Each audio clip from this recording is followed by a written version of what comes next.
கும்பகோணம் மகாமகம் குளத்தில் புனித நீராட தடை விதிக்கப்பட்டுள்ளதால் வெளியூர் பக்தர்கள் ஏமாற்றத்துடன் திரும்பிச் சென்றனர். கும்பகோணத்தில் மகாமகம் திருவிழா கடந்த மாதம் 22ஆம் தேதி தீர்த்தவாரியுடன் நிறைவு பெற்றாலும் தினமும் லட்சக்கணக்கான பக்தர்கள் அங்கு புனித நீராடி சென்றனர். விடுமுறை நாட்களில் பக்தர்களின் கூட்டம் அதிகமாக இருந்ததால் பாதுகாப்பு பணியில் ஈடுபட்டிருந்த போலீசார் திணறி வந்தனர். இந்நிலையில் மகாமகம் குளத்தில் இன்று முதல் பக்தர்கள் புனித நீராட தடை விதிக்கப்பட்டுள்ளது. குளத்தின் 4 கரைகளும் அடைக்கப்பட்டு பக்தர்கள் குளத்தில் இறங்காமல் இருக்க போலீஸ் பாதுகாப்பும் போடப்பட்டுள்ளது. இதனால் வெளியூரில் இருந்து புனித நீராட கும்பகோணம் மகாமகம் குளத்திற்கு வந்த பக்தர்கள் ஏமாற்றத்துடன் திரும்பிச் சென்றனர்.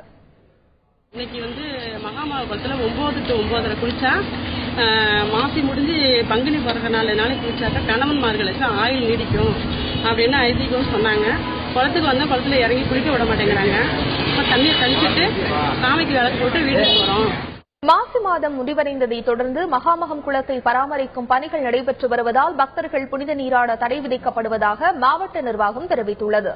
இதனிடையே குளத்தில் புனித நீராட பக்தர்களுக்கு அனுமதி அளிக்க வேண்டும் என்று இந்து அமைப்பினர் கோரிக்கை விடுத்துள்ளனர். இன்றும் பக்தர்கள் புனித நீராடுவதற்கு நின்று கொண்டிருக்கிறார்கள். இருந்தாலும் கூட அரசு துறையிலிருந்து மகாமகம் குளத்தில் நீராட தடை விதித்துக் கொண்டிருக்கிறார்கள். இப்பேற்பட்ட தடைகள் விதிக்கக்கூடாது.